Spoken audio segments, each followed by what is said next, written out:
Bismillahirrahmanirrahim. Assalamualaikum warahmatullahi wabarakatuh. Alhamdulillahi rabbil alamin. Wassalatu wassalamu ala asyrafil anbiya'i wal mursalin. Nabiyyina Muhammadin wa ala alihi wa sahbihi ajma'in.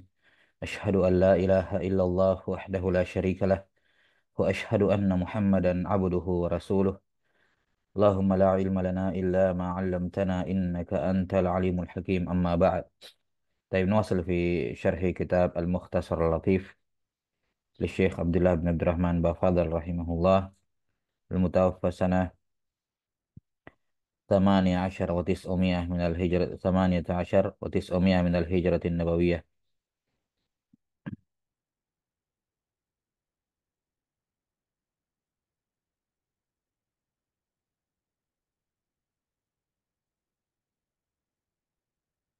Enam. Terakhir sudah selesai pada zakat hewan ternak ya. Ini masih dalam pasal yang sama. Qala rahimahullah wala tajibu fi zuru'i was thimari illa fi ma yuqtatu fi halatil ikhtiyar. Fatajibu bibudui salahis samari washtidadil hubbi bisharti washtidadil habbi bisharti an yakuna thalatha mi'ati sa'in was-sa'u arba'atu amdad.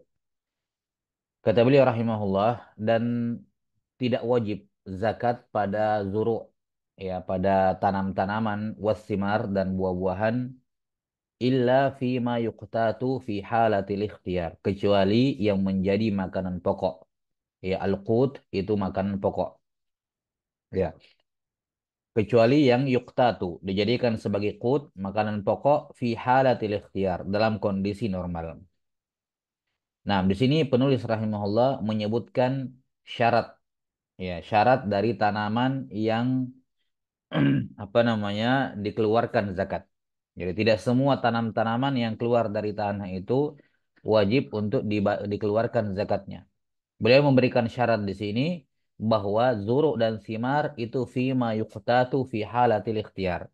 Hanyalah makanan dan buah-buahan yang bisa dijadikan makanan pokok dalam kondisi normal. Dalam kondisi normal maksudnya bukan dalam kondisi kekeringan atau kekurangan makanan. Karena kalau dalam kondisi paceklik, kekurangan makanan, ya apa saja bisa dimakan gitu ya. Nah, tapi bukan itu yang dimaksud. Jadi yang dimaksud adalah makanan pokok di waktu normal, di ketika waktu dalam kondisi normal. Nah, yakni orang akan memakannya sebagai makanan pokok bukan karena terpaksa, bukan karena terpaksa.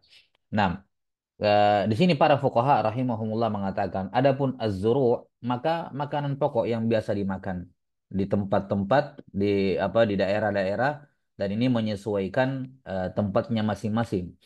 Nah, apakah itu berupa gandum atau misalnya berupa gandum dengan semua jenisnya ya, macam-macam bentuknya. Nah, atau yang semisal dengannya. Demikian pula jagung ya dengan semua jenisnya, ya dengan semua jenisnya. Kemudian beras dengan semua jenisnya. Ini az-zuru. Ini apa? Az-zuru. Nah, jadi ini syaratnya dimakan dalam kondisi normal. Ya, kemudian ada syarat lain tidak disebutkan di sini oleh Al-Matin rahimahullah, yaitu ayyakuna muddakhara. Bisa disimpan dalam jangka waktu yang lama. Bisa disimpan dalam jangka waktu yang lama. Kalau misalnya ada makanan pokok tapi tidak bisa disimpan dalam jangka waktu yang lama, maka tidak wajib dikeluarkan zakatnya, tidak kena zakat. Nah, makanya apa yang disebutkan tadi ya padi ataupun beras, kemudian gandum, kemudian apa jagung, ya ini kan bertahan dalam jangka waktu lama. Ini makanan pokok, ya apalagi misalnya kayak sagu, ya sagu 6. Ya, intinya apapun makanan pokok di negara tersebut, di daerah tersebut, dan bisa disimpan dalam jangka waktu yang lama, maka ini yang dikeluarkan zakatnya berupa zuru. Adapun as-simar, adapun as-simar maka hanya ada dua saja, yaitu apa at-tamru ya wal inab, ya at-tamru wal inab, ya atau ar-rutab wal inab, yaitu korma dan anggur. Korma dan anggur. Nah, hanya ini dua jenis thimar yang wajib dikeluarkan zakatnya fil madhab. Adapun buah-buahan yang lain, walaupun menyerupai keduanya misalnya, enam, maka tapi dia bukan inap, bukan pula apa ar-rutab, maka tidak ada zakatnya. Kenapa? Karena hanya karena dua hal ini, dua buah-buahan ini mansus. Iya, dua buah-buahan ini apa? Ya, tersebut dan apa ini yang banyak di zaman Nabi Sallallahu Alaihi Wasallam ini yang dikeluarkan zakatnya dan tidak ada keterangan lain dari Nabi SAW tentang buah-buahan selain dua ini, istimar selain dua ini. Dan ini juga yang bisa disimpan dalam jangka waktu yang lama. Ya, rutop itu bisa disimpan dalam jangka waktu yang lama kalau sudah menjadi apa? Sudah menjadi tamar, sudah kering sekali, sudah kurang kadar airnya, udah bisa disimpan dalam jangka waktu yang lama. Kemudian al-inab, anggur, itu bisa disimpan dalam jangka waktu yang lama kalau sudah dikeringkan dan menjadi apa namanya? Menjadi zabib, menjadi kismis. Ya. Ini bisa disimpan dalam jangka waktu yang ya lama.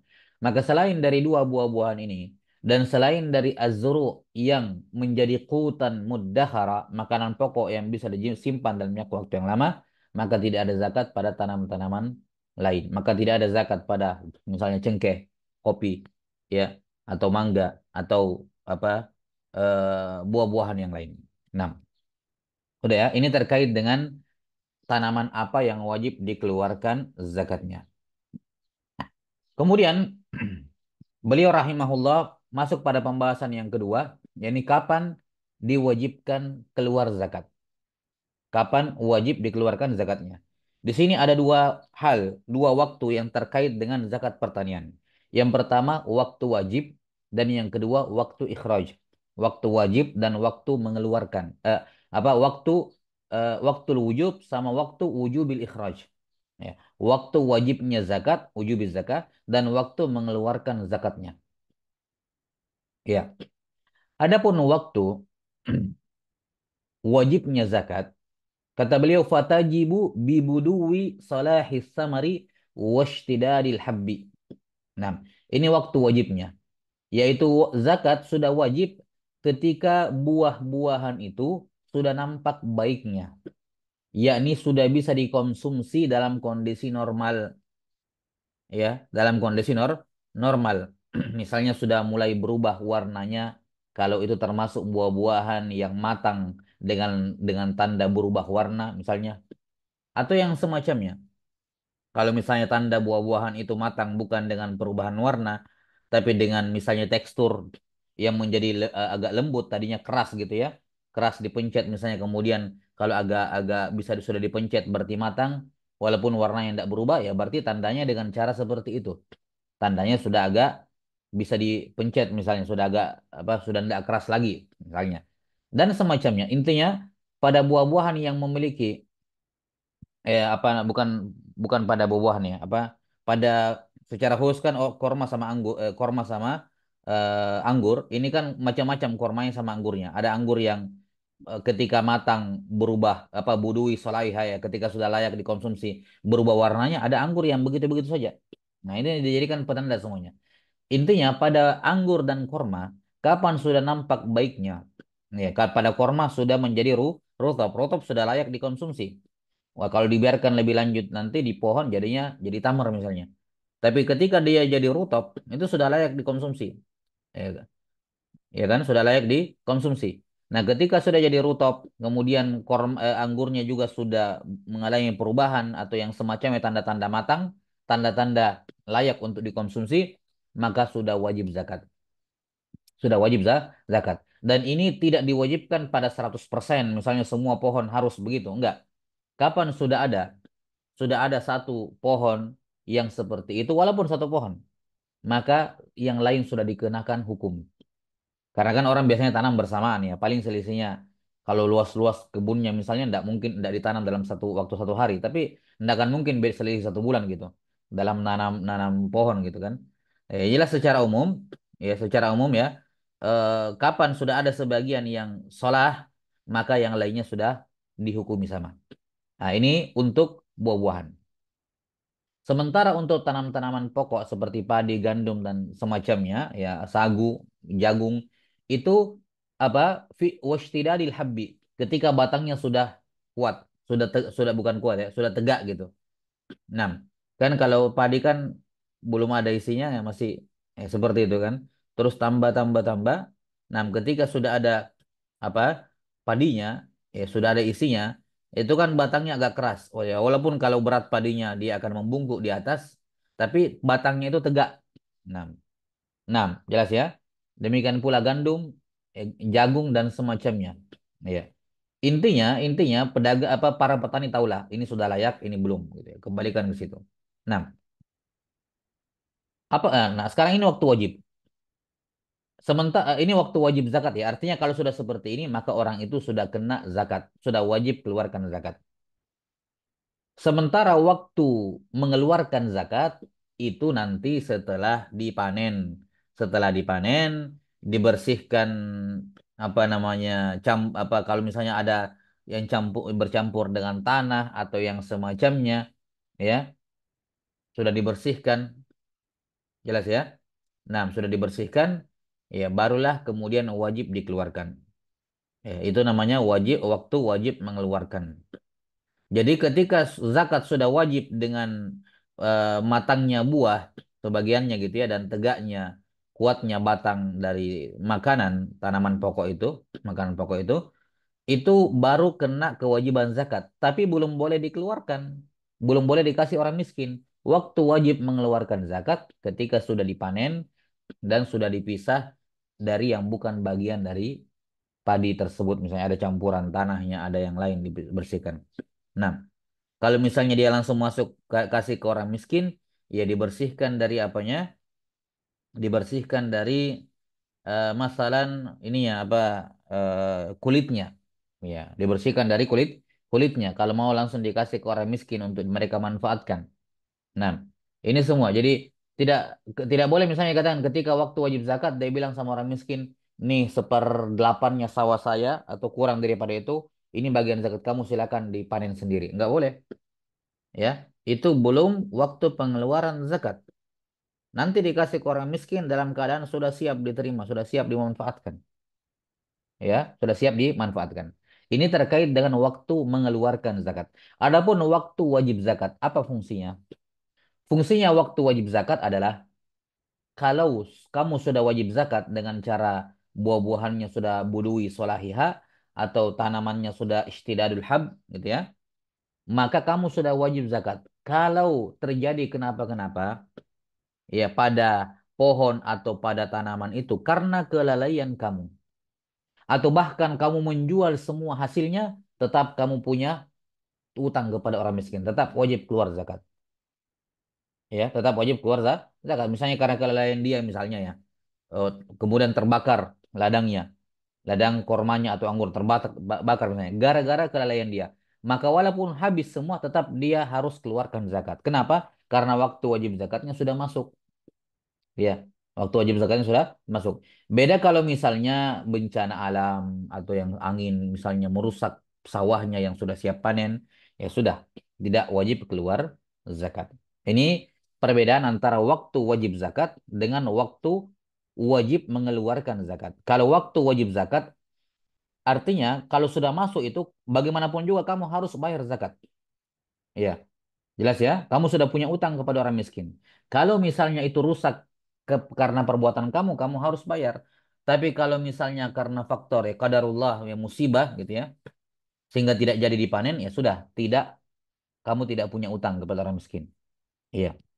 Ini apa faktor ya musibah gitu. Nah, sementara waktu mengeluarkan zakat yaitu ketika sudah dipanen semuanya, sudah dipisah dari kotoran apa kulit gitu ya. Nah, baru kemudian wajiblah dikeluarkan zakatnya ketika itu kepada fuqara wal masakin. Nah, wallahu alam bissawab. Kemudian di sini beliau menyebutkan syaratnya, bisyarat dengan syarat. Hmm. An yakuna salasa mi'ati sa'in was-sa'u arba'atu amdad. Syaratnya adalah mencapai nisab. Dan nisabnya adalah 300 sok. Satu sok 4 mud. Satu mud sekitar 600 sampai 700 gram. Ya, 600 sampai 700 gram. Kalau mau misalnya berhati-hati, dia mau ambil misalnya 700 gram, ya nggak masalah. Dalam mazhab Syafi'i rata-rata ulama muasirin 600 gram, 600 gram, ya. Kalau dia misalnya ambil 700 gram, ya, 700 gram, satu mut ya, dikali 4, ini satu sok, 2.800 gram, kemudian dikali berapa? 300, ya, 840.000 gram. Berarti kalau di kilogram 840 kilo. Itu nisabnya. Itu nisabnya 840 kilo. Kurang daripada itu, misalnya kalau dia pakai yang 700 ya, berarti tidak ada zakatnya. Nah, tidak ada zakatnya. Atau kalau mau paling aman pakai 600 ya, afwan. Amannya seharusnya pakai 600 karena itu yang paling kecil. Ya, 600 gram ya, dikali 4, 6 kemudian dikali 300. Ya, 720.000 gram atau 720 kilo. Ya, ini kalau mau ahwat berhati-hati, misalnya diambil 720 kilo, 720 kilo hasil panennya udah keluarkan zakatnya. Keluarkan zakatnya. Udah ya. Nah, di sini tidak ada syarat haul. Kenapa? Karena Allah Ta'ala berfirman, wa atu haqqahu yauma hasadih. Tunaikanlah zakatnya hari ia dipanen. Jadi ketika dipanen, keluar zakat. Nggak tunggu tahun depan. Tidak ada haulnya. Dan ini juga mengisyaratkan kepada waktu waktu wajib mengeluarkan zakat tadi. Wa atu haqqahu yauma hasadih, tunaikanlah zakat. Ini waktu mengeluarkan zakat kepada orang miskin. Kapan? Hari ketika dia dipanen. Ya, ini sudah dipanen. Bukan orang miskin disuruh panen sendiri gitu ya. Nah, wallahu alam bissawab.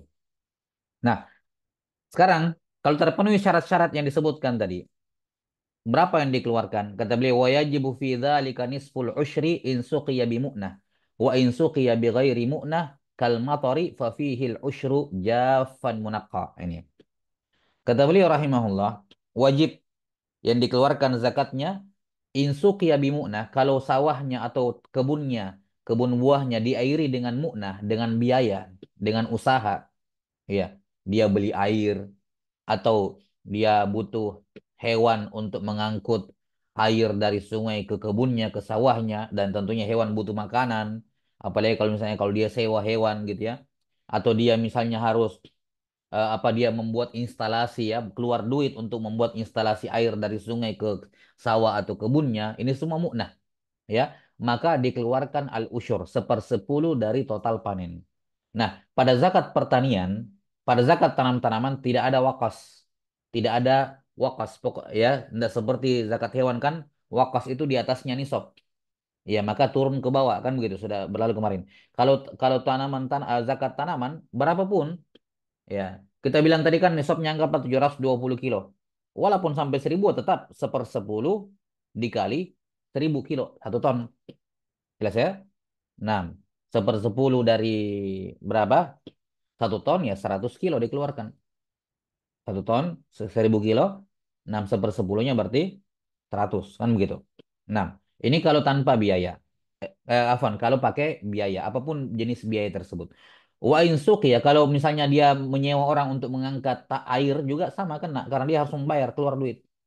Wa insuk ya bi ghairi mu'natin kal matari fa fihi al-usyru. Iya, 1/20 afwan tadi. Kalau dia pakai biaya nisful usyur, 1/20. 1/20. Baik. Kemudian wa insuk ya bi ghairi mu'nah. Kalau diairi tanamannya itu tanpa biaya sama sekali, misalnya hujan ya, hujan tidak keluar biaya sama sekali, atau misalnya pemerintah yang membuatkan secara gratis, artinya kan udah dia tahu beres. Iya, dia tidak keluar biaya sama sekali, pemerintah yang membuatkan, ada instalasi tapi pemerintah dia tidak keluar biaya, maka fafihil usyur, maka dia wajib mengeluarkan sepersepuluh. Nah, ini tambahan tadi terkait dengan waktu wajib mengeluarkan zakat, jafan munaqqa. Baik, dikeluarkan dalam keadaan sudah kering dan sudah bersih. Ya, maksudnya Javan di sini buah-buahannya, anggur dan kormanya harus kering. Karena orang miskin nanti akan menyimpannya dalam jangka waktu yang lama. Dan itu tidak mungkin bisa disimpan kalau masih basah. Ya kan? Nah, maka perhatikan, untuk anggur dan korma, tidak boleh misalnya habis petik langsung timbang. Berapa ini? Dapat dapat nisab 720 kilo atau enggak? Enggak seperti itu. Untuk anggur dan korma dikeringkan terlebih dahulu. Kenapa? Karena itu banyak masih awal-awal masih banyak kadar airnya. Airnya yang bikin berat. Sehingga hakikatnya kalau kita timbang dalam keadaan masih basah, orang miskin hanya dapat banyak air. Karena nanti kalau mereka dikasih nanti mengering, nanti menyusut gitu ya. Makanya untuk korma dan anggur nanti ditimbang. Jadi ketika habis dipanen korma dan anggurnya, dikeringkan dulu.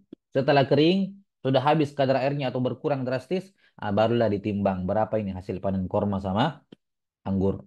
Kalau nggak mau repot-repot, misalnya nungguin ada tukang khors. Khors itu tukang yang punya pengalaman. Saya ini sudah punya pengalaman. Kalau basahnya begini, nanti keringnya jadi sekian kilo misalnya. Dia bisa prediksi. Jelas ya? Sehingga bisa dikasih. Ya, bisa diprediksi. Baik. Allahu a'lam bissawab. Iya. Dan kalau misalnya dia sudah sekian berapa ya, misalnya kewajiban kamu sekian, sekian kilo misalnya zakatmu, dia bisa apa namanya mengeringkan dulu itu baru dikasih ke orang miskin, atau dia bisa membeli yang kering di pasar. Berapa kewajiban saya? 100 kilo. Udah ke pasar cari korma kering, kismis atau anggur kering untuk zakat, enggak apa-apa. Boleh. Jadi enggak mesti dari hasil panennya. Yang jelas sebegitu keluarnya. Yang jelas enggak boleh pakai uang, harus pakai makanan itu sesuai dengan jenis zakatnya. Jadi harus kering. Maka tidak sah memberikan zakat kepada orang miskin dalam apa kepada mustahik zakat dalam keadaan masih basah. Korma dengan anggurnya. Kemudian munakka bersih ini tadi ya, bersih dari kulit. Kalau bisa dimanfaatkan tanpa kulit ya, bisa bertahan lama tanpa kulit gitu ya. Enam atau yang semacamnya. Jadi sudah bersih dari dari kotoran yang campur atau bagian dari batangnya yang terikut di ketika digiling misalnya sudah bersih. Nah, itu baru diserahkan kepada orang miskin. Jadi bukan dikasih fakir miskin dalam keadaan mustahik zakat dalam keadaan masih basah anggur dan kormanya, atau misalnya tadi padinya masih bercampur dengan yang lain. Harus bersih. Jadi kalau di airi dengan mu'nah ya dengan mu'nah maka 1/20. Baik. Kalau tanpa mu'nah ya 1/10 lebih banyak. Ya. Kalau misalnya 6 bulan pakai air, pakai hujan, 6 bulannya pakai biaya sendiri, keluarkan biaya, maka keluarnya 3/40. 3/4. Ya, karena berarti 1/10 ditambah 1/20 kan? 1/10 ditambah 1/20. Nah, sudah ya. Kemudian wa tudammu dzuru'u ba'daha ila ba'din fi ikmalin nisab idza kanat jinsan wa husidat fi sanatin wahidah. Kata beliau, ini untuk masalah nisab tadi 720 kilo tadi, digabungkan tanaman satu sama lain. Digabungkan satu sama lain untuk menggenapkan nisab. Dengan dua syarat. Yang pertama sejenis, misalnya sama-sama anggur, sama-sama padi, sama-sama jagung. Walaupun anggur ini sukari dengan ajwa dengan ini beda beda nau, tapi jenisnya sama, sama-sama anggur. Anggur kan afwan sama-sama korma. Korma itu jenis. Naunya ada sukari, ada ini, ada itu jenis-jenis apa korma kan gitu. Nah, jenis-jenisnya walaupun beda, yang penting sejenis sama-sama korma itu digabung jadi satu. Anggur juga walaupun beda jenis anggurnya, warnanya beda, anggur hitam, anggur merah, anggur hijau, ya kan? Ini juga digabung jadi satu, ya. Padi juga ada padi jenis ini, padi Bromo, padi ini di berbagai daerah kan beda-beda jenis padinya digabung jadi satu. Nah, jagung juga begitu. Yang tongkolnya satu, yang dua dan seterusnya. Digabung. Ini syarat yang pertama, harus sejenis. Dan yang kedua, dipanen di tahun yang sama. Maksudnya dipanen di tahun yang sama adalah hitungan harinya. Jadi misalnya dia punya 3 ladang, 3 sawah. Iya. Sawah yang pertama dipanen 1 Syawal, 10 Syawal tahun ini, 1446, 10 Syawal. Maka semua sawah yang dipanen sampai 10 Syawal tahun depannya atau 9 Syawal tahun depannya itu semua digabung jadi satu. Walaupun sawahnya berada di tempat yang berbeda, di kabupaten berbeda, bahkan walaupun di negara berbeda misalnya.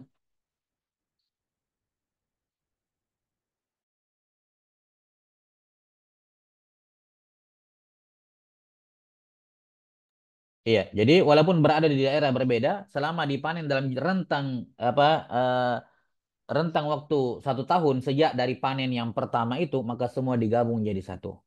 Ya, korma ini, korma itu, korma ini, korma itu, selisihnya masing-masing ditanam misalnya 2 bulan. Maka nanti dipanen misalnya ini dulu, baru 2 bulan ke depan yang di sana, 2 bulan ke depan yang di sana, itu digabung jadi satu. Semua hasilnya. Kalau sampai 720 kilo, keluar zakat. Kalau enggak ya enggak. Baik. Wallahu taala alam bisawab. Saya kira cukup. Ini selesai pembahasan terkait dengan zakat pertanian. Berikutnya masuk dalam zakat perdagangan. Apa zakat emas dan perak. Wallahu alam bisawab. Sallallahu ala nabiyina Muhammadin wa ala alihi wasallam. Alhamdulillahirabbil alamin.